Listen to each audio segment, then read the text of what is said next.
समितीने ज्या गेल्यानंतर केल्यानंतर जे मुद्दे उपस्थित झाले आहेत त्याच्यावर समितीने गेले 2-3 दिवस मग कायदेशीर मत घेतलं. ॲडव्होकेट शिंदे साहेबांचं मत परत त्याच्यावर त्यांचीही चर्चा केली. माननीय ॲडव्होकेट जनरल साहेबांच्यावर आम्ही चर्चा केली विस्तारानं. आणि मग आता तो त्या ज्या कायद्याच्या चौकटीत बसणारा जो प्रस्ताव होता या संदर्भात आपण तयार केलेला आहे. सर पण तुम्ही स्वतः आता जाणार आहात त्यानंतर देखील कोण शिष्टमंडळात असणार आता तुम्ही जर भेटीला जाणार आहात? आणि आता माझ्या समेत आमचे समिती सदस्य शिवेंद्रराजे भोसले साहेब आहेत, माननीय जयकुमारजी आहेत, गोरे आहेत, माणिकराव कोकटे साहेब ते जॉईन होत आहेत आम्हाला. कारण आता हे सगळ्या अचानक घडामोडी सगळ्या घडल्यात. बाकी मात्र सगळे सन्माननीय मंत्रिमंडळातील सदस्य या सगळ्या प्रक्रियेमध्ये आहेच आहेत.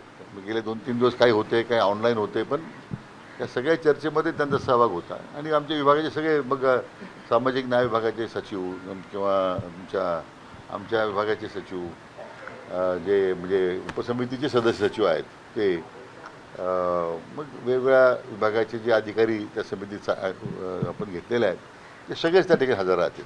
पण तुम्ही गेल्यानंतर मागे घ्यावा म्हणून मसुद्यात नेमकं काय दिलं? नाही, मला वाटतं आपण ती चर्चा आता करण्यापेक्षा एकदा ते आम्हाला त्यांच्याशी चर्चा करू देत. मला वाटतं ती चर्चा झाल्याच्या नंतर मग तो प्रसिद्ध तो पब्लिक डोमेनमध्ये येणारच आहे.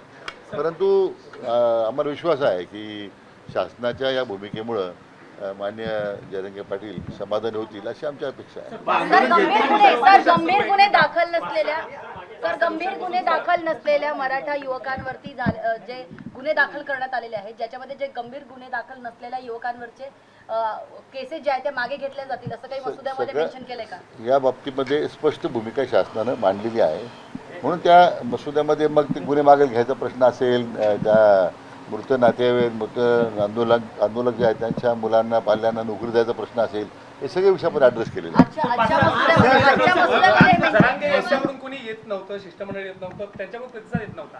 आज यापूर्वी म्हणजे ड्राफ्ट पाठवण्यात आलाय, तुम्ही जाण्याआधी त्यांच्याकडून कोणी आलं होतं का? त्यांनी बाजू ऐकून घेतली का? कारण वारंवार असं होतं की त्यांच्याकडून कोणी येत नाही असं सरकारचं वारंवार म्हणणं. त्यांच्याशी चर्चा झाली नाही, पण त्यांच्या ज्या मागण्या आल्या होत्या आमच्यासमोर पहिलं निवेदन आलं आहे. नंतर न्यायमूर्ती शिंदे साहेबांच्या माध्यमातून काही त्यांचे मुद्दे समोर आले. म्हणून त्या कायद्याच्या प्रक्रियेमध्ये शेवटी बसले पाहिजे. आता हे आपण ताबडतोब काही निर्णय करून जाणं, उद्या त्या कायद्याच्या कसोटीला जर आपण टिकलो नाही तर ते मराठा बांधवांच्या त्यांच्याशी विश्वासघात केल्यासारखं होईल. सर याला लागूनच प्रश्न जो ड्राफ्ट पाठवलाय त्यात मान्य झाल्या त्याचा जरांगीने स्वीकारला तर 100% कायद्यात चौकटीत सगळं बसेल काय विश्वास? म्हणून तर वेळ गेला ना. कायद्यात चौकटीत बसावेत आणि त्या कसोटीमध्ये टिकावेत म्हणून तेवढा वेळ गेला.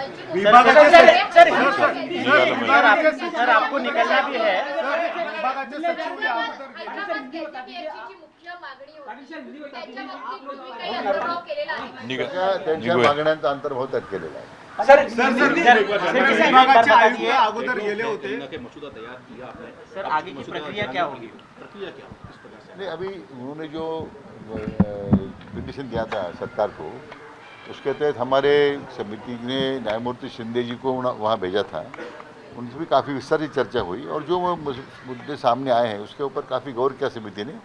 हमारी ऊपरी समिति ने गेले 2-3 दिन से काफ़ी पहल की, यानी जो जुडिशरी एंगल से भी देखा है.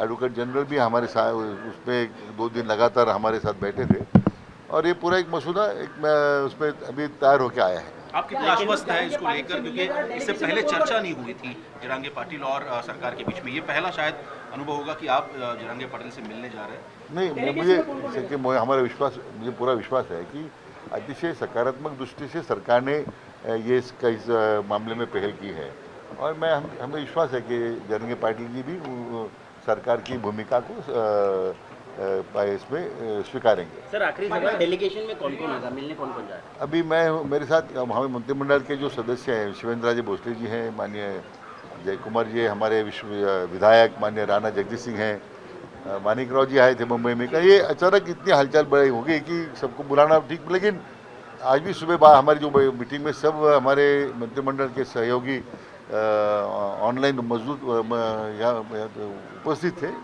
और सबका एक मुझे खुशी है इस बात की कि एक सर्वसम्मति से इसको भी उसको हमने मंजूरी दी है।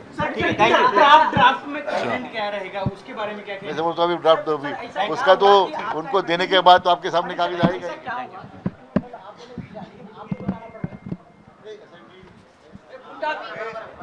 उप समिति का मैं अध्यक्ष हूँ और उसमें हमारी कोई प्रतिष्ठा नहीं है।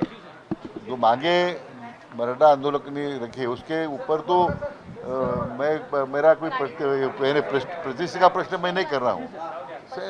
अंतिम में लोग अपने अधिकार के लिए लोग आंदोलन कर रहे हैं तो उनको उनके सामने जाना और उनसे बात करना तो मैं तो समझता हूँ एक तो हमारा कर्तव्य बनता है। सर जो प्रोटेस्ट के दौरान जो केसेस रजिस्टर